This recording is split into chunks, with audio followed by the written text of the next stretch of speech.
Hello, welcome to Undisputed Boxing. We're here to talk news. We're going to try and drag through the news. I think it's a bit of a slow news week in the boxing world, but we'll see if we can pick some stories up. And we've got a little prediction, I guess, that we need to kind of do for next Saturday. Josh Warrington against Lara, Mauricio Lara, I believe. Featherweight. Well, it's just a fight now. It's not for the title because he obviously vacated his IBF. Title. I think we talked a little bit about that last week, but yeah, what do you make of that fight, and how do you see that one going? I don't know much about Lara, but I think it's been shoehorned in there for a bit of a a fight before a major fight, so that says everything you need to know. So I imagine it's a straightforward win in kind of early mid rounds between three and 6. I think he'll want to have a few rounds under his belt and brush off the cobwebs, and then he'll kind of go for it. And though he's not a huge puncher, Warrington, he tends to do people by volume and breaking people down, breaking the heart really. And I think this guy, in theory, won't have much of a heart to break. So once he steps it up, I imagine, like I said, in early mid, it should be straightforward. Yeah. What would you make of him vacating the IBF belt? Because I thought that was a huge mistake, to be honest, because that immediately makes him the B-side in any of these kind of big fights against Gary Russell Jr. or Kanzu. Not having a belt, you kind of lose a little bit of pulling power, don't you? Well, I think we did touch on this last week, but I don't say it's a big mistake, really. I think he was the B-side anyway, if I'm honest, going into some of those. So, and I think the deal's been done anyway for the WBC fight, hasn't it? Is it the WBC fight? One's got in April. For Josh Warrington? Yeah. I don't think so. Has it? Is it? It's for Kanzu. He's got. What's the fight he's got after? Yeah. Who's that? What? That's for a belt, isn't it? Yeah, that's for a belt. I believe so. Yeah. But I'm not 100% sure. I thought. I couldn't. I thought it was a WBC. It might not be. It might be WBA. But that fight's already done. So the deals are already done. So in theory, it's not hampered him because the deal is in place. Yeah. So you can argue, it's not hampered that one. And then if he wins it, he's got a belt. And I think at the end of the day, he's just like, I want the big fights. I've not got long left. Yeah. I just want the big fights. And that's the way of getting. It's a toss-up between, having to defend that again in a really boring fight and then just going, okay, I might have to take a bit of a trim, but I want these two big fights. Yeah. I think he's just gone down that route. Yeah. I'm glad he has. I don't want to see that fight again. Yeah. It will be interesting to see what Josh Warrington has with no crowd, because he's always kind of thrived off of that, 20, 30,000 in a big Leeds arena or Elland Road, obviously fought at Elland Road. So it'll be interesting to see what he has without that. But I mean, I actually picked Lee Selby to beat Josh Warrington, and I picked Carl Frampton to beat Josh Warrington. So he's kind of surpassed my sort of expectations of what I thought he had. So yeah, I guess the crowd thing won't be a factor against Lara. It shouldn't be. Yeah, shouldn't be. Yeah. Yeah. Okay. So I'm going to be picking Warrington. I'll probably pick on points actually, because I know he's not a big puncher, and I know that this guy probably shouldn't have much to show. But I still think having with inactivity as well. Let's not forget he's been out of the ring for 14, 15 months. So yeah, I think a steady sort of points or a comfortable points win, blow off the ring rust, and then hopefully he goes into a mega fight in April. Then you are right. Okay. So what other news have we got? What's the latest on Tyson Fury and Anthony Joshua?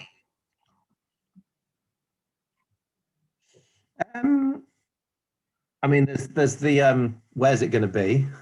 Yeah. Is still going on. I mean, apparently the contract now gone over, and it sounds like this month, some point in February, we'll get, I suppose, an announcement just to keep it in the news that the fight's been agreed, and that will make massive news. But then it will be, there won't be a poster as such because it won't be.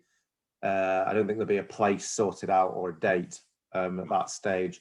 But we might be able to get questions answered like whose name appears first, which doesn't bother me so much, but it is always, I suppose, people find that interesting because that will all be part of the contract. Yeah. And so yeah, it's where's it going to be? And obviously Saudi are going back into, who were the front runners, are going back into a lockdown, which, you know, I know we're way off yet from the June date it's meant to be, but so you guys in Singapore may have shot up the order. But again, as we were saying before we started this, Singapore allow a load of Brits to come over in June.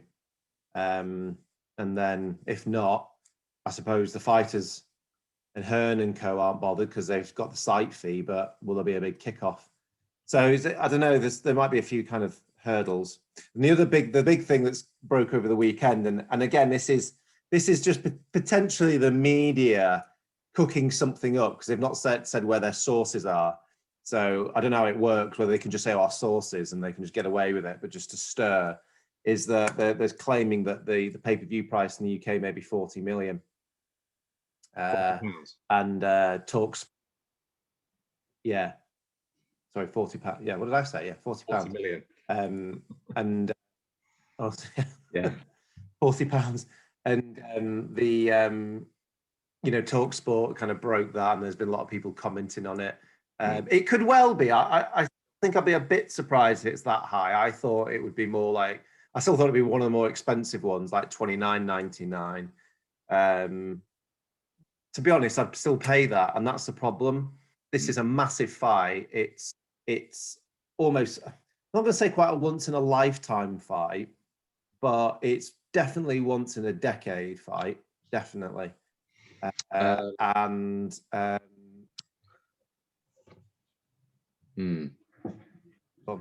Yeah, I think £40. Yeah, it does seem a bit steep, but I mean, how much was Chisora Usyk? Is that 20, 25? 20, and the last two Joshua fights have been 25 or 24.99. So I think there'd be an expectation this is 29.99, but the 39.99 is a bit like, all right. Still think they'll sell loads though. And as a big boxing fan, and that's like an absolute brilliant fight, I don't mind paying it really. I mean, I do mind in a sense. I'd rather not, but I'm not going to be one of these that goes, well, I'm not paying that and whatnot. And it's still going to do huge numbers. Yeah. But yeah, it's caused a bit of a stink. People are just saying, oh well, it's just been presumed that these fighters should get 100 million each, and we have to pay for that somehow. Yeah. Because they're not going to do it through America. We have to pay more. Yeah. And it's just assumed that they should get 100 million. What's wrong with 80 or 70? Yeah. Whatever. I mean, I think that I don't think they start off with boxing like that. These contracts. I don't think, right, we want to pay you 100 million. We'll work it backwards to get you 100 million. I think they probably work it up the other way and go, right, what can we get this through TV rights? What do we think the optimum pay-per-view price and volume is? Yeah. You know, and then what do we think that'll do? And then this is the raw purse, and this is what we can. I don't think it worked backwards. And who knows about the 100 million? Again, it's just stuff that's out there. Yeah. It's, you know, why is it not 90? It's just such a nice number, 100 million. So that's get thrown around. Yeah. So yeah, it's been quite around a bit, and I can see why people get thingy about it, especially in this current climate, and someone's earning 100 million. But you know, there you go. That's all I had on Joshua and Fury. Dubois has moved to Tibbs, moved trainer from Tibbs. Mark Tibbs. Mark Tibbs, yeah. I mean, this often happens when someone gets beat, especially when they're a young fighter, and yeah, you know, he does I think what's his I can't remember his old his other trade. I can't remember the trainer he's just left, but he's retained as his manager. He's going to be his manager. But I think he's like a proper old school trainer. He might have even been one of the first trainers of Bruno. I can't remember who his old trainer was. Well, anyway, I think that's but, for Dubois. I think Martin is a respected trainer. I think, yeah, I think he'll do good with Dubois. And Dubois got time on his side. He's like 23, not 33. He's, you know, he can try things out, and he can, you know. I saw a video on Hatman, and he was saying he should go over to America and fight in some of the gyms in America and just learn different styles and up against different people and stuff, and you know, inspiring and educate himself, and you know, because he's still not fought loads of fights, has he? Really? Yeah, he's due to come back in April, May. His comeback fight. No date really. No, not what I've heard. I mean, I've not heard an update, but I think because of the damage, it was meant to be more second half of the year, right. Late summer, where he'd come back. Okay. What's the latest on Usyk versus Joyce? Is that sorry? Just before he has released a video. I did notice that Dubois released a video just in training saying he's going to come back. And I did notice his eyes still look like minor coloration damage to it. Oh, so really? I don't know if that's from an operation a few weeks after or something. Yeah, it's not obvious, but if you know it's happened, you're looking at it a little bit. Yeah, again, a lot of the news we spoke about last week is still the news, but it's not really progressed. So still good vibes about Usyk and Joyce, but nothing's actually come of it. There's that guy, Coffey, in the American heavyweight, who's, I think he won last weekend, and he started to call people out of some note. So, you know, again, that kind of middle tier shouting out the Washingtons, the Brazils and people like that. Yeah. Brazil's got a fight though, hasn't he? Dominic Brazil. Yes, he has. He's fighting Otto Wallin, I think, on the, I can't remember. It's on a PBC card. Yeah, he's going to be fighting. That'll be interesting, actually. I heard that Josh Taylor is fighting Jose Ramirez on the 22nd of May, and that'll be on ESPN, and that's for all the belts at light welterweight. Really good fight. Really, really good fight, I think. Sorry? They've got two. Say again. They both got 2 belts each? Yes, I believe so. Yeah. What date's that? 22nd of May. Is that Cinco de Mayo? No, Cinco de Mayo is, I think officially it will be is it going to be the 8th of May?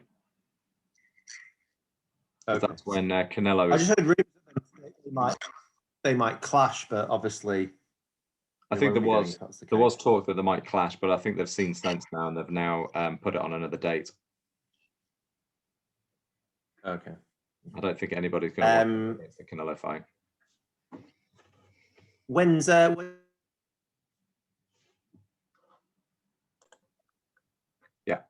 When does your boy fight? Your knockout artist middleweight king. When's his next fight? Has it been announced? Oh, Edgar Berlanga. Yeah, he's fought like 16 or 17, and they'll be first round knockouts. My guy. I don't always get it wrong though. I was waxing lyrical about what's his name? The Irish El Animal. Let me have a quick look. Edgar Berlanga. I don't think he's got anything booked yet. He's been making a lot of noise on Twitter, but nothing's been confirmed yet. But talking about the middleweights, the super middleweight, sorry, David Morrell is ordered to fight John Ryder for the regular WBA title, which sounds like it's the WBA up to their old tricks again, because David Morrell has had like 4 fights. Nothing scheduled yet for Berlanga, But yeah, watch out for him. He's going to be. I think he's going to be something special. Gets chinned in his next fight. But there's one thing I forgot. Go on. Go on. Just in the AJ Fury stuff, I forgot to mention that Hatman did a survey, which surprised me a little bit. It was, who winning the AJ Fury fight and by what method, and it was 47% went for AJ KO, 5% AJ points. So that's 52% going for AJ, and then 21% going for Fury KO, 25 for Fury points, and 3 for a draw. I think I said to you before this. I'm leaning a bit towards a draw more and more every day, actually. But I mean, yeah, that surprised me a little bit that so many people went for an AJ knockout still, because that man, not just a casual guy. He's got a lot of hardcore. Yeah. He will have some casuals, but still surprised. Yeah, I'm pretty surprised with that, actually. I'm starting to lean a little bit more towards a Joshua points. But yeah, I think a draw would be a very good shout, actually, for the first fight. A draw, maybe a controversial draw, and then obviously going to be rematching straight after. But yeah, I don't know. We'll just want to get the fight sorted. Just want it to be booked. Yeah. Any more news? I think tons is going on. Virgil Ortiz is fighting Maurice Hooker in next month, which I think is a really good fight. That's at welterweight. Virgil Ortiz, another one to watch. I think he's with Golden Boy. There's some noise that Keith Thurman might be fighting Ugas at welterweight. There's still no news on Errol Spence and